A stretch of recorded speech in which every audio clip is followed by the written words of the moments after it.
அடிக்க அடிக்க பந்து உயரும். இது யாருக்கு பொருந்துகிறதோ இல்லையோ, அரசியல் களத்தில் தமிழக வெற்றி கழகத்துக்கும் தளபதி விஜய் அவர்களுக்கும் கச்சிதமாகவே பொருந்துகிறது.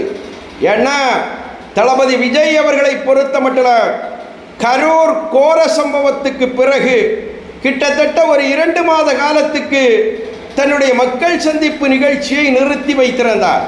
அந்த தளபதி அவர்கள்தான் டிசம்பர் திங்கள் 4ஆம் தேதி சேலம் மண்ணிலே இருந்து மீண்டும் தன்னுடைய பிரச்சார பயணத்தை, மக்கள் சந்திப்பு பயணத்தை துவங்குவதற்காக சேலம் மாநகர காவல்துறையிடத்தில் அனுமதி கோரி விண்ணப்பிக்கிறார்.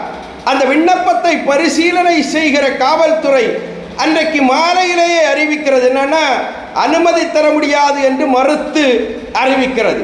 அனுமதி மறுப்புக்கு அவர்கள் சொன்ன காரணம் என்னன்னா, கார்த்திகை திருநாள் வருகிறதாம், இன்னும் பாபர் மசூதி இடிப்பு தினம் வருகிறதாம்.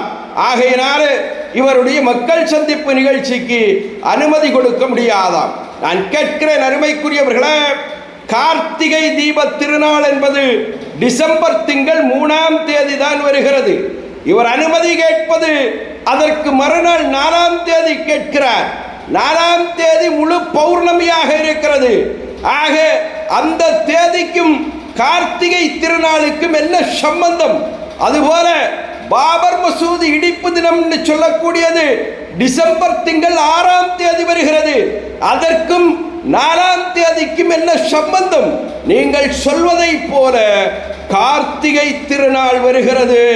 ஆகையினால் தளபதி விஜயனுடைய பிரச்சார பயணத்துக்கு அனுமதி மறுக்கிறோம் என்று சொல்வீர்களே, ஆனால் இந்த கார்த்திகை திருநாளை கொண்டாடுகிற மக்களை நீங்கள் அசிங்கப்படுத்துகிறீர்கள், கேவலப்படுத்துகிறீர்கள், அவமானப்படுத்துகிறீர்கள் என்பதுதான் நிதர்சனம் என்பதை சொல்லி விடைபெறுகிறேன். வணக்கம்.